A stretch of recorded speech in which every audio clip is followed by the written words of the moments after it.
Matt Lenihan, Boxing Social, in association with William Hill and Empire Fight Store. Always a pleasure to be joined by Maxi Hughes. Maxi, we're here. It's been a while, I feel like, since we caught up. We were catching up so frequently in America. Look, we all know what happened over there. You were quite vocal on social media saying, look, we've put an appeal in. What is happening? You feel like you've been waiting a while. I think there's a lot moving on in the background probably. But where are we at with it? Where are we at with this appeal? So it took me, I think it took me five weeks to get some answers. I had, obviously, my wife wrote me letters. We followed the process. We went online. We followed the IBF process of let the IBF know we want to appeal the judging and the scoring within 10 business days of the fight, which we did. Obviously, my manager, Steffi, everybody who needed to be copied into the email, copied in. This was to the president, Darryl Peoples. Didn't hear a note back for a week. So then got some more email addresses of people who worked with the IBF, including Leigh Martinez, who was the supervisor on night, the representative there. Copied him in. Another week went by, no response. Frustrating. All I wanted to hear back, because I don't know how the process works on an appeal, because I think we wrote on email, please acknowledge receipt of this email. Just let us know you've got it. Let us know you've seen it and you're going to deal with it. Understand it's busy time, whatever. That's all we wanted, but it went on and it got to 5 week out, and I did the post, which gained a lot of traction, and somebody sent me a message saying, here's all the, somehow I don't know how I found all the contacts of people who work at IBF, and it got me a phone number of Jeanette. What's her name now? Forget her surname, but Jeanette, who was public relations for the IBF. She had a WhatsApp number. So straight away, it was Saturday night. I'd had three bottles of Moretti. But now was the time. Yeah, now's as good time as any. Sent her a WhatsApp and got a reply like that on a Saturday. Obviously, it would have been Saturday daytime for her. But she says, send me the email of what's gone on. I explained what had happened. She went, right, leave it with me. I'll get back to you on Monday. I went, right, Sam, that's all I want, just to know that somebody's seen it and somebody's going to get back to me. Spoke to her on the following Monday, which were not about 2 weeks ago now. And she's got it. She's dealing with it, and she says you should hear something within a couple of days. She says if you don't, let me know and I'll chase it up. So she's been brilliant to work with. She said, and then the latest was there's going to be a delay. I'm supposed to be hearing something back end of this week, because she says they're busy at the minute doing the latest rankings and ratings for all the weights. And as well, I'd heard about the Devin Haney fight not securing the Prograis deal, fight, whatever. So he potentially was keeping his belts at 135. So that's possibly why there's a hold up. So yeah, that's where I am. I'm hoping to hear something this week. Yes, so obviously we're hearing reports of Devin Haney, Regis Prograis. The last I heard of it, I think it must have been 2 weeks ago, was they're looking at a date in December, which obviously has huge implications for yourself, because if Devin Haney hops up, the IBF should become vacant, and I know obviously then it was supposed to be George that was in line because he won, but obviously you were appealing that. So what would you like the outcome to be? Because of the way we don't often see decisions overturned, no matter how clear they are. I don't think I've ever seen it. I've seen him go to a no contest sometimes if there's been foul play, but we don't often see it change, no matter how the judging be. So what's the ideal outcome for you? What do you want out of it? The ideal scenario for me, like we said, I've been in boxing long enough to know they don't overturn decisions.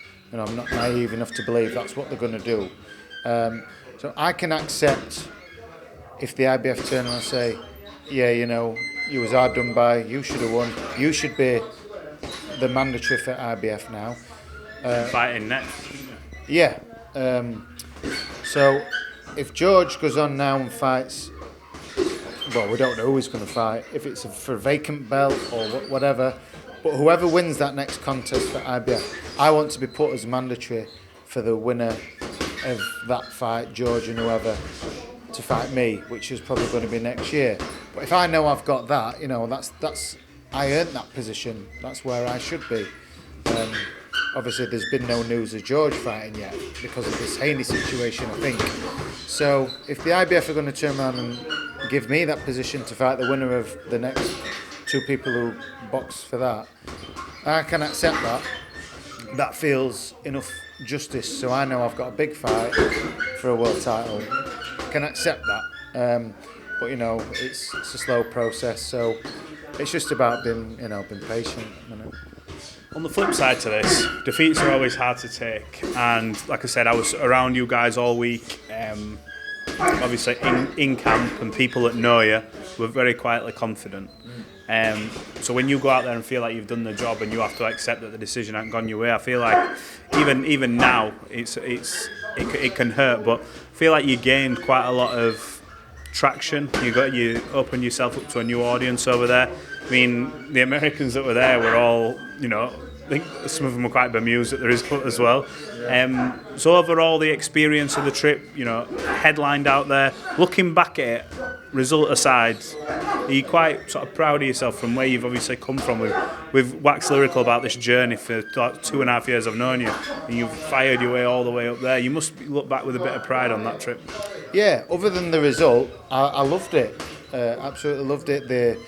The people from Oklahoma, the US fight fans, everybody were great to me.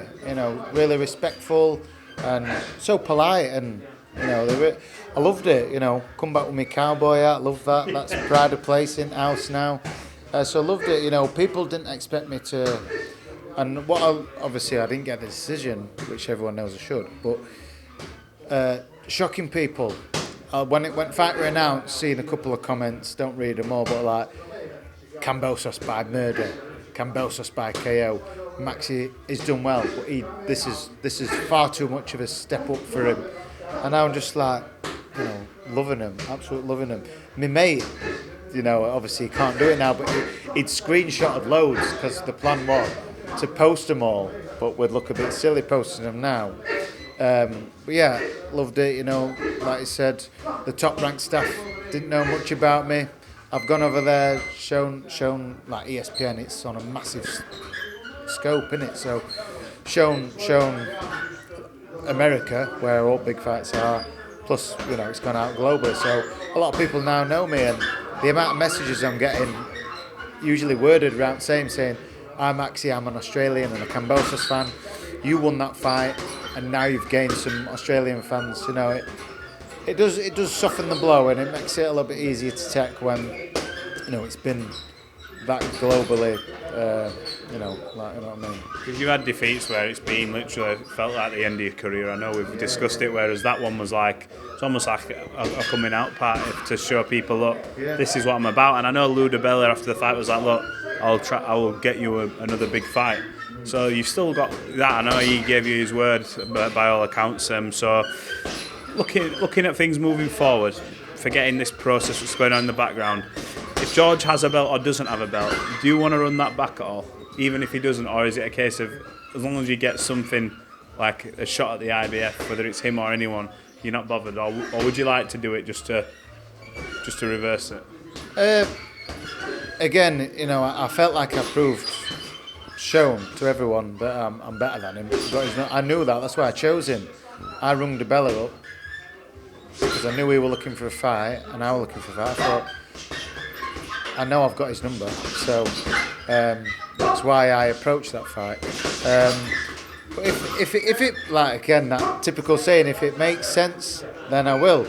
It's for now. It's all about the big money fights. Going forward, if we don't fight, we don't fight. It'd be good to do it again, so I could show it again, just to say it wasn't an off night for George, and it wasn't a fluke for me. I mean, people should learn from me by now as an underdog. I don't just fluke these things. It's a pretty incredible fluke. You've had how many wins in a row now?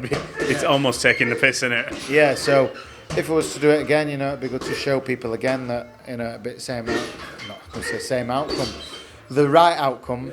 But But it's not the be all and end all. As long as I get big fights, you know, like I said, the losses that I'd had in past were a bit heartbreaking, and they sort of put that fire out a bit. And over time, but I come back from America with fire raging in my belly, thinking I've fucking been done. But it's not made me go, I'm walking away from boxing. It makes me think I'm going to have them. I want anyone can get it. That's what it made me feel. The Yorkshire can, man. yeah, that's it, mate. Yeah. Oh gosh. Well, look, we're looking forward to seeing you back in the ring because of obviously the ruling and stuff. It probably will take you into the new year if you can't get a fight date. Let's quickly touch on stablemate Josh. I know he's not here tonight, but he's working hard for this Leigh fight. Opportunity for him to become a 3-time world champion. He's carrying Leeds on his back. I've seen the promo for it where both sets of fans come together, and it's, you know, it really is one to get excited for. How sort of excited for you, and how much belief do you have that you can do the job? Always back my man. Especially now, because a lot of people think, for some strange reason, that he's done in boxing. But, you know, he's far from it. And that, you know, that's people's opinion, doesn't matter. But that makes Josh thrive. You know, you look at when he boxed Selby, was he a bit of an underdog? He was a bit of an underdog. It was an underdog, but a bigger underdog against Frampton. You know, and just look at how the people didn't give him a chance against Frampton. Oh, you know, Josh did great beating Selby, but he's out of his depth against Frampton. One of the best performances, you know, probably from a British fighter in a world title fight. So phenomenal, and that's what I expect. You know, it's a shame because I like Leigh. You know, we got on. He's just a good lad, isn't he? But you know, it's a proper fight, isn't it? But you know, I'm with my mate, aren't I? Do you think he performs better with a bit of a chip on his shoulder? Because we've seen when he's had the belt, obviously that whole COVID situation was a knacker up for a lot of fighters, and it was a big one for him, and that's taking nothing away from Larry. Climbed a few good shots and he put him away. But in the rematch, then obviously, you know, that gets stopped because of the head clash. But then you see him when he almost feels like, look, I've got something to prove against Kiko. He comes out, and there's the IBF mandatory against Lopez, and it's like, you sort of feel like now again he's getting all the doubt again. Is that kicking him on, do you think? It will do. It's same with anyone who's in that position. You know, it's a bit like you want him to keep doubting you, like hearing stuff. When I went to America, he's not got a chance, this and that. You're like, it just makes you think, you know, I can't wait to show you. So I'm going to show you all and shock you all. You know, and you can use it as a tool. Use it as a tool for every time you train or you run or you spar. So yeah, it's definitely added fuel. Well, look, I think is the nickname of Timmy stuck? You know what? Still Big Sean, aka Timmy. It's fading out, but I think we need to bring it back in.